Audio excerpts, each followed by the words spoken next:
Oi pessoal, como vocês estão? Espero que todos estejam bem, nós estamos bem. E dando continuidade ao que nós tratamos no último vídeo e atendendo aos pedidos de diversos de vocês que deixaram nos comentários que gostariam de aprender como fazer a conserva de gengibre, é isso que nós vamos fazer hoje. Eu já adiantei aqui um pouco do trabalho, descasquei um tanto do nosso gengibre.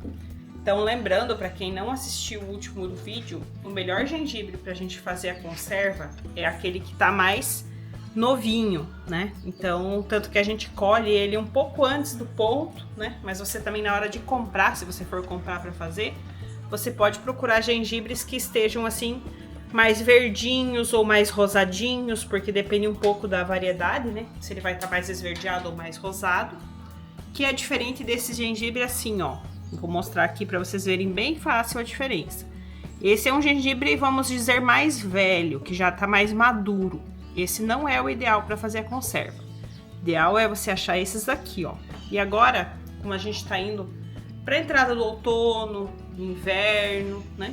Vai ser a época de colheita do gengibre daqui para frente. Então vocês vão começar a encontrar com mais frequência o gengibre fresco assim. E aí é bom para fazer a conserva. Então vamos lá ver como é que a gente vai fazer a nossa conserva. E a primeira coisa, antes mesmo de descascar o nosso gengibre, a gente vai preparar a salmoura, porque depois a gente precisa que ela esfrie, né? Então a gente vai aquecer, depois ela vai esfriar para daí a gente utilizar. Eu vou passar as medidas para vocês para a preparação da salmoura e vocês podem aumentar essa receita sempre de forma proporcional. Então vocês podem dobrar, triplicar, sempre multiplicando as quantidades dos ingredientes. Então a primeira medida que eu vou precisar vão ser 100 ml de vinagre, que no meu caso dá exatamente essa medida desse potinho aqui, essa tampinha. Eu tô usando aqui o vinagre normal, mas se vocês conseguirem encontrar aí na cidade de vocês o vinagre de arroz, ele é o ideal. A receita original, né, essa é uma receita japonesa, é feita com o vinagre de arroz. Mas aqui para nós não é fácil de encontrar, então a gente faz com o vinagre normal. Aqui vocês têm a opção. Vocês podem fazer só com vinagre, como eu fiz, ou se vocês acham que o gosto do vinagre fica muito forte quando você faz puro, vocês podem também misturar com água, né? Então, no meu caso, eu prefiro colocar a água também, porque eu não gosto do vinagre muito forte. Então, eu vou colocar 100 ml de vinagre e 100 ml de água. Se vocês forem fazer só com vinagre, é só não acrescentar a água na mistura. Então, 100 ml de água também. Essa é uma receita agridoce, então ela vai açúcar e vai sal. E assim como o vinagre, o açúcar e o sal também atuam como conservantes. Para os 100 ml de vinagre que nós colocamos, a gente precisa de 40 gramas de açúcar. Eu tô usando açúcar demerara, tá? Vocês podem usar açúcar cristal, açúcar mascavo, xilitol.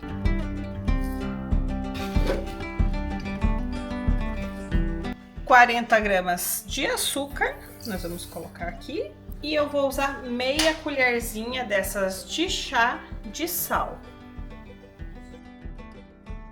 A gente mistura isso daqui e vamos levar no fogo até que dissolva esse açúcar, esse sal, né? A função de levar ao fogo é para que ajude a dissolver mais rápido o açúcar e o sal. Aí é só a gente mexer aqui até ele dissolver o açúcar. Agora já dissolveu tudo, então eu posso desligar e a gente vai deixar aqui esfriar.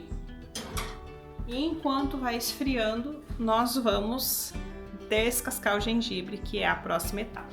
Eu já tinha deixado boa parte do gengibre aqui descascado, deixei só um para mostrar para vocês. Então, o melhor jeito de descascar é usando uma colher, tá, pessoal? Aí, a gente vai só raspar assim.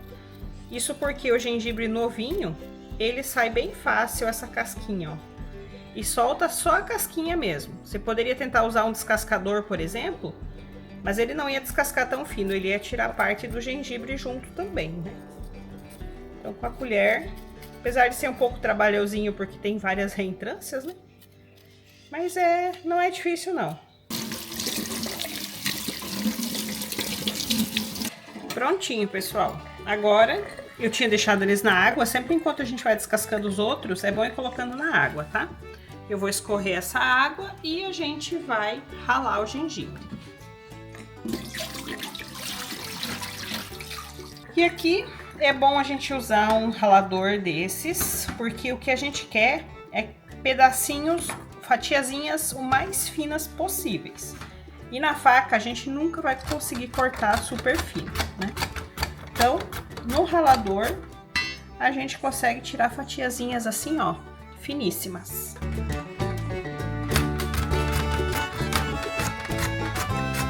Finalizei aqui o processo de ralar o gengibre, tá? Ele fica assim. E aqui, novamente, tem duas opções. Para quem não gosta do gosto forte do gengibre, porque o gengibre tem um gosto forte, picante, né? Então, para quem não gosta desse gosto tão forte assim, vocês podem escaldar com uma água quente. Então, passar aqui uma água quente rapidinho e escorrer. Eu prefiro não fazer isso porque eu entendo que fazendo isso eu vou estar jogando fora algumas propriedades aí do gengibre, né? Vou estar desperdiçando. E o gosto do gengibre eu gosto que seja mais forte, né? Eu não me importo com isso, o Bruno também não, a gente gosta assim. Então a gente não escalda ele, tá? Mas só para vocês saberem que tem essa opção. A gente vai colocar no recipiente. O ideal é que seja um recipiente de vidro. Como eu não tenho um do tamanho adequado, eu vou fazer nesse de plástico mesmo, só que a durabilidade dele vai ser um pouco menor daí. Prontinho, colocamos no frasco e agora deixa eu conferir se a nossa água já amornou. Ela não precisa estar fria, ela precisa estar morninha. Se ela tiver morninha, já dá pra gente fazer. E aqui, como eu não tenho um termômetro, eu testo no dedo mesmo. Tá numa temperatura que eu consigo colocar o dedo dentro, manter. Então, já tá bom pra gente colocar. E aí, a gente só vai derramar essa salmoura em cima do nosso gengibre. E a gente precisa que todo o gengibre fique coberto pela salmoura que a gente fez. Agora nós vamos cobrir, tampar, né? Fechar a tampa aqui e levar para a geladeira. Daqui 3 dias a gente pode começar a consumir. Ela vai estar pronta para consumo. Esse aqui é um tipo de conserva que não é aquelas conservas para você guardar meses, anos fora da geladeira. Ela vai ficar na geladeira o tempo todo e a gente vai tirando e consumindo aos poucos o gengibre que tá ali dentro.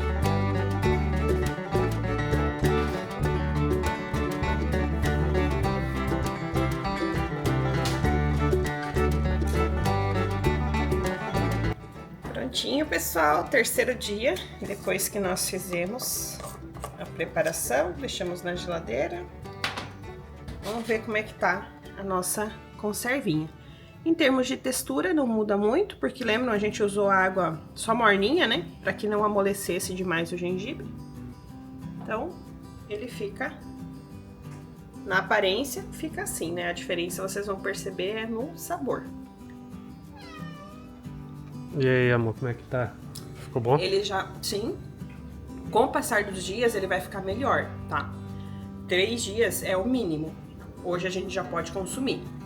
Mas daqui pra frente, ele dura aqui na geladeira 2 meses, mais ou menos. Talvez, se eu tivesse colocado num potinho de vidro, duraria até mais tempo, né? Deixa eu dar pro Bruno experimentar também. Ele tá picante, mas por enquanto, ele tá só levemente azedinho. De vinagre, né? Então, vamos deixar o cameraman provar também. Tá gostoso, não tá tão picante. Tá bom, né? Dá pra comer com salada. Isso. A gente faz com essa intenção, né? Cada um vai provar do jeito que achar melhor. Ele vai bem pra você acompanhar alguns tipos de carnes, né? Ele é bem feito. Ele, na verdade, assim, originalmente os japoneses fazem isso daqui e come junto com sushi, né? Então, quando você for num restaurante de sushi, provavelmente vai vir ali uma conservinha de gengibre para você comer junto. Mas ele também vai bem, por exemplo, com carne de porco, né? Um frango assado. A gente gosta, né? Gengibre com frango. Pra gente que tá acostumado com gengibre, não é tão picante assim, mas se a pessoa não tá acostumada e tá com achar tão forte, né? Faz aquela técnica que você falou no início. Isso, de passar uma água quente primeiro, né? Só não joga essa água fora. A água quente que você passou no gengibre, você espera esfriar um pouco e toma como se fosse um chá, pra você também não perder as propriedades dele. E a gente, como eu tava falando, costuma consumir realmente ele na salada. Então você prepara uma salada e você coloca ali junto na mistura da salada. Ele poderia ser preparado de outras formas também, poderia ser fermentado. Quem sabe mais pra frente a gente tá até pensando em fazer algumas receitas com fermentados aqui também, se vocês gostarem dessa ideia. Deixa nos comentários, né? Isso, se vocês gostarem, deixa nos comentários. E se gostaram desse vídeo, não se esqueça de deixar o like, se inscrever no canal e a gente aguarda vocês aqui para um próximo vídeo. Tchau, tchau, pessoal!